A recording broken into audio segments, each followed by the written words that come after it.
السلام علیکم ناظرین، میں ہوں آپ کا دوست ہاشم نیازی اور میرے ساتھ تشریف رکھتے ہیں اعجاز چغتائی ایڈوکیٹ صاحب۔ چغتائی صاحب، میں آج آپ سے ربا کے حوالے سے سوال کروں گا، سود کے حوالے سے، کہ ربا کی تاریخ کیا ہے اور اس سسٹم کا بانی کون ہے؟ السلام علیکم ورحمۃ اللہ۔ ربا کی یا سود کی یہ تاریخ ہے کہ انسان نے جب ہوش سنبھالا تو دوسرے انسان سے سروسز لینی شروع کر دی اور ان سروسز کے حوالے سے سود کے نظام کو رائج کیا تاکہ مستقل جو استحصال ہے وہ جاری و ساری رہے۔ اچھا چغتائی صاحب، قرآن پاک میں جب اللہ تعالیٰ نے اس سود کی ممانعت کی اور واضح طور پہ اس کے احکامات آئے کہ سود حرام ہے، وہ کون سی آیات ہیں جو قرآن پاک میں آئی ہیں؟ قرآن پاک میں اس کے اوپر جو بنیادی آیت ہے وہ سورہ البقرہ آیت نمبر 278 279 ہے، جس میں یہ بات کی گئی کیٹیگریکلی کہ تم اس سود سے باز آ جاؤ، اس کو چھوڑ دو، اور اگر تم باز نہیں آتے، اگر تم اس کو نہیں چھوڑتے تو کیٹیگریکلی یہ لفظ استعمال ہوئے فَاذَنُوا بِحَرْبٍ مِّنَ اللَّہِ، تو تم اللہ اور اس کے رسول کے ساتھ جنگ کے لیے تیار ہو جاؤ۔ اچھا چغتائی صاحب، یہ بتائیے کہ اس زمانے میں بیفور اسلام کی میں بات کر رہا ہوں، پیغمبر حضور پاک صلی اللہ علیہ وسلم کی آمد سے پہلے یہ سسٹم کیسے چل رہا تھا اور کن لوگوں کا غلبہ تھا اور کون سے لوگ تھے یہ جو کاروبار کو لیڈ کر رہے تھے؟ کاروبار کے لیڈر، چیمپئن اور اکانومی کی ساری جو دیکھ ریکھ تھی وہ آل ابراہیم کی یہودی نسل کے پاس تھی، اچھا،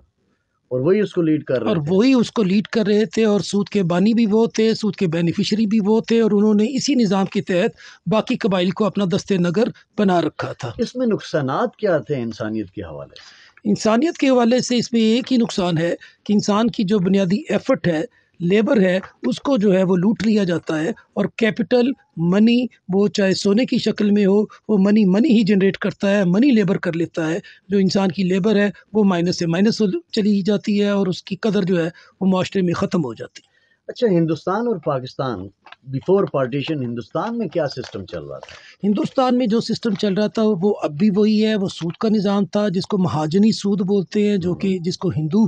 سسٹم بولتے ہیں۔ اس کے لیے اس کے پاس ریڈ بک تھی، ریڈ بک میں وہ باقاعدہ لکھا کرتا تھا کہ میں نے 10 روپے دیے ہیں اور فکسڈ اماؤنٹ کے اوپر آپ نے اتنی جو اماؤنٹ ہے وہ آگے مجھے بطور انٹرسٹ، بطور سود، اس کا نام وہ رکھتا تھا بیاج، کہ جی وہ بیاج جو ہے وہ آپ نے دینا ہے، اسی کو سود، آج کل اس کو سروسز انٹرسٹ کہا جاتا ہے۔ اچھا، اور وہ بیاج جسے بنیا لوگ عام طور پہ کہتے تھے، اور وہ جو بنیے ہیں وہ نسل در نسل لاگو کرتا تھا اس سسٹم، اور لوگ نسل در نسل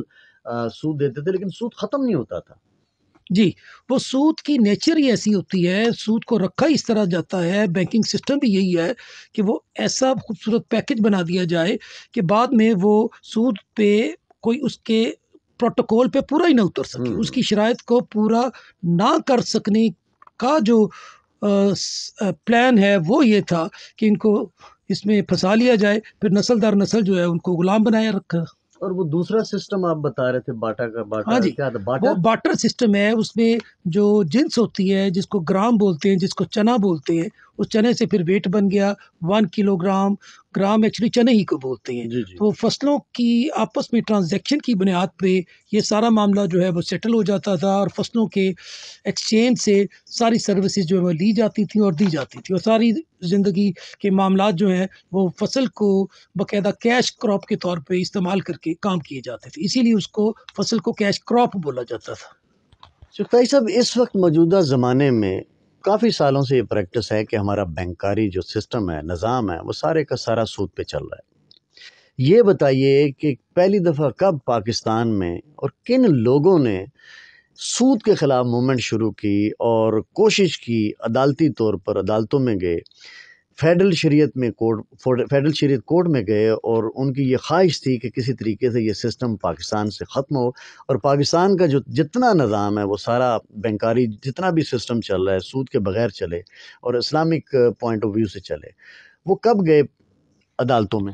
میں یہ گزارش کرنا چاہتا ہوں کہ 1940 میں اس کے خلاف ریولٹ ہوا، اس ربا کے خلاف، اس اوکے سود کے خلاف، اس استحصال کے خلاف، ہندو مہاجن کے خلاف، ان کے اس نظام کے خلاف، اور وہ جو قرارداد لاہور ہے اسی کو آئین کا حصہ آرٹیکل 2A میں بنا دیا گیا، اور اسی قرارداد کی ورڈنگ کو، الفاظ کو آئین کا درجہ دے دیا گیا۔ تو وہ سود کے خلاف جو 7 سال کی سٹرگل تھی، اس کے رزلٹ میں پاکستان بن گیا، وہ 1947 میں آ گیا، اور پھر اس کے بعد بہت زیادہ سٹرگل چلتی رہی، اور پہلی دفعہ آرگنائزڈ ایفرٹ جو ہے وہ 1990 میں فیڈرل شریعت کورٹ میں پٹیشن آ گئی، اور اس پٹیشن کو فیڈرل شریعت کورٹ نے ڈیسائیڈ کر دیا کہ ربا، سود ہر شکل میں حرام ہے، پروہیبٹڈ ہے، اور گورنمنٹ نے اس پہ ساری لیجسلیشن مکمل کر رکھی ہے 1992 میں 1990 میں۔ اور 1990 کا جو فیصلہ تھا وہ 1991 میں جو ہے وہ باقاعدہ رپورٹ ہو گیا پاکستان لا ڈائجسٹ PLD میں۔ اوکے، پھر اس فیصلے پر عمل درآمد کیسے کروایا عدالت نے، سپریم کورٹ نے گورنمنٹ سے؟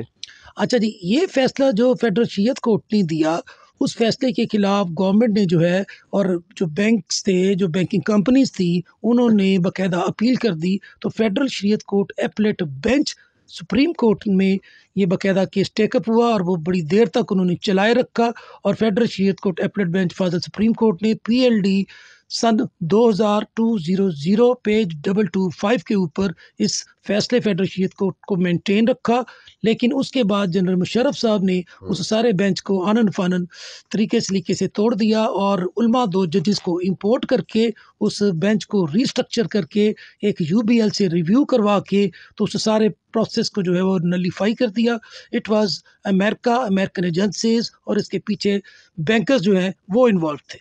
آپ سمجھتے ہیں کہ یہ گورنمنٹ کی میلافائڈی تھی، اور امریکن یا یورپ کے لوگ جو بھی تھے جو اس سسٹم کے خلاف تھے یا نہیں چاہتے تھے کہ یہ سسٹم ہو، انہوں نے لابی کریٹ کر کے مشرف سے یہ فیصلہ کروایا؟ ہاں جی، چونکہ امریکہ جو ہے وہ اٹسیلف بھی ایسی کوئی اسٹیٹ نہیں ہے جسے اسٹیٹ کہیں۔ امریکہ میں بھی سارے یہودی جو ہیں، جو بینکرز ہیں، وہ اس کو چلاتے ہیں۔ امریکن اکانومی کے اوپر پرائیویٹ بینکرز بیٹھتے ہیں، اور پرائیویٹ بینکرز جو ہیں وہ ساری جو یہودی لابیز ہیں وہ انہی کے پاس ہیں، اور یہودی لابیز اور یہودی ہمسیف جو ہیں، جو اپنے آپ کو یہ سمجھتے ہیں کہ ہم صرف واحد انسان ہم ہی یہ ہیں، تو غیر انسان انہوں نے ڈکلیئر کر دیا باقی لوگوں کو، اور اس کو سود کو آل یہود سے نکال کے باقی لوگوں پہ انہوں نے اپلائی کرنا شروع کر دیا۔ اوکے، تو مجھے بتائیے کہ گورنمنٹ نے، آپ کہتے ہیں کہ پوری لیجسلیشن جو ہے وہ تیار ہو چکی جی ہے، ہاں پورا کام کیا، اور کئی سال تک، کئی مہینوں تک کام کیا، اس کا کیا بنا ہے؟ سر، اس کا ہوا یہ کہ جب 1991 میں باقاعدہ فیڈرل شریعت کورٹ کی ججمنٹ آ گئی ربا کے، سود کے خلاف، اور اسی کو فیڈرل شریعت کورٹ ایپلیٹ بینچ فاضل سپریم کورٹ نے انڈورس کر دیا، تو UBL کے ذریعے میں نے گزارش کی کہ وہ ریویو ہو گیا فیصلہ، اور ریویو ہونے کے بعد اس فیصلے کو جو ہے ریمٹ اور ریمانڈ کر دیا گیا، اور وہ فیصلہ اب دوبارہ فیڈرل شریعت کورٹ کے پاس پڑا ہوا ہے ری ڈیسائیڈ کرنے کے کتنے لیے۔ سالوں سے پڑا ہوا ہے چغتائی صاحب؟ سر، سن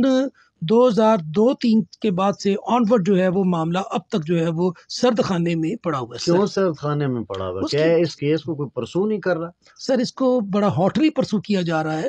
لیکن پرابلم یہ ہے کہ فیڈرل شریعت کورٹ کی جو ججز ہوتے ہیں ان کی اپوائنٹمنٹ چونکہ تھرو نوٹیفیکیشن ہوتی ہے، تو تھرو نوٹیفیکیشن جو ہے جب وہ میچور ہونے لگتے ہیں تو ان کو ڈی نوٹیفائی کر دیا جاتا ہے، اس لیے بینچ کو کام نہیں کرنے دیا جا رہا۔ تو آپ نہیں سمجھتے کہ اس کے خلاف بھی تو پبلک کو نکلنا چاہیے، کوئی ایکشن کرنا چاہیے؟ یہاں تو بہت زیادہ علماء حضرات ہیں، وہ ہر روز کوئی نہ کوئی کسی نہ کسی ایشو پر اپنی ڈیبیٹ کرتے ہیں، پروٹیسٹ بھی کرتے ہیں، تو اس ایشو جو کہ بڑا ہی امپورٹنٹ ہے ہمارے لیے، اس کے اوپر کیوں نہیں آگے آ کے احتجاج کرتے، پروٹیسٹ کرتے؟ کیوں نہیں کرتے؟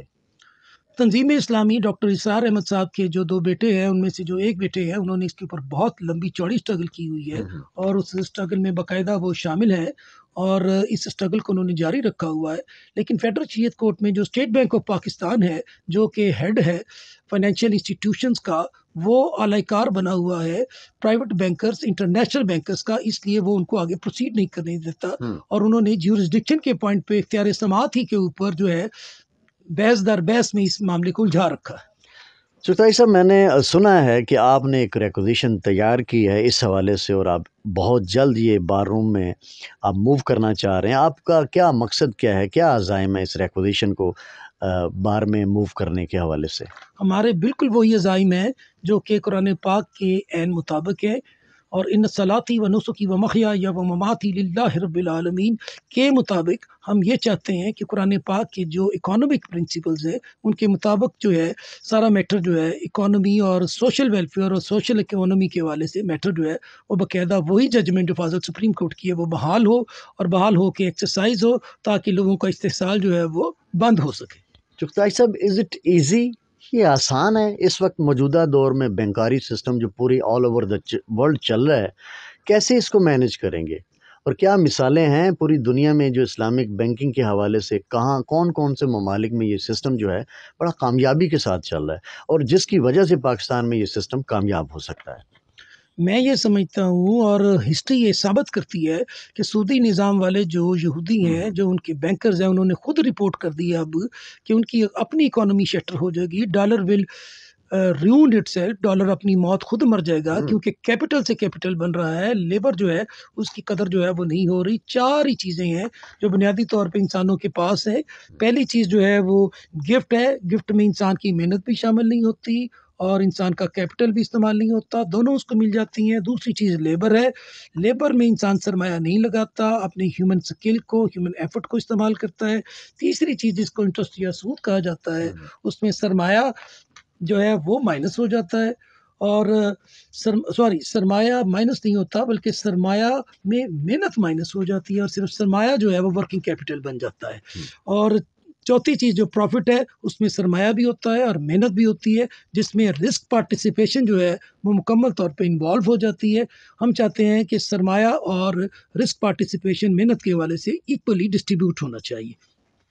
اب جب آپ ریکوزیشن موو کریں گے تو آپ کا پریکٹیکل ایکشن کیا ہوگا؟ آپ خود اس کیس میں انوالو ہوں گے ہاں ایز جی، این ایڈوکیٹ؟ یہ ریکوزیشن میرے نام سے جائے گی اور اس کی اونرشپ لینے کے لیے جماعت اسلامی تیار ہے، ساری ریلیجیس جماعتیں تیار ہیں، ایون پولیٹیکل پارٹیز کے حوالے سے گورنمنٹ نے بھی فیڈرل شریعت کورٹ میں اس میٹر کو کنٹیسٹ نہیں کیا ہوا۔ گورنمنٹ بھی اس پوائنٹ پہ اس کے بالکل ساتھ ہے کہ سود کو ختم ہونا چاہیے کیونکہ سودی نظام کے خلاف جو بھی لیجسلیشن ہے وہ مکمل ہو چکی ہوئی ہے، بلز بنے ہوئے ہیں۔ اس میں واحد رکاوٹ جو ہے وہ انٹرنیشنل بینکس ہیں یا یہاں پہ جو ان کے جو ایجنٹس بیٹھے ہوئے ہیں اسٹیٹ بینک آف پاکستان کی شکل میں وہ ہیں۔ اس کو بھی آپ اس کا ایجنٹ قرار دے رہے ہیں؟ جی، اسٹیٹ بینک آف پاکستان جو ہے وہ ایجنسی بنا ہوا ہے انٹرنیشنل بینکس کا، آل یہود کا، کیونکہ یہ میٹر ان کو سوٹ کرتا ہے۔ بہت شکریہ چغتائی صاحب، میں امید کرتا ہوں کہ دوستوں کے اس چیز کی ربا کے حوالے سے کافی سوالوں کے جواب ملے ہوں گے اور انہوں نے اس کو سمجھا ہوگا۔ ہم دعا گواہ ہیں کہ جب آپ ریکوزیشن موو کریں تو اللہ تعالیٰ آپ کو کامیابی عطا فرمائے اور آپ ایک بڑے فورم پر اس پوائنٹ پہ فائٹ کر سکیں۔ بہت شکریہ آپ کا۔ السلام علیکم سر۔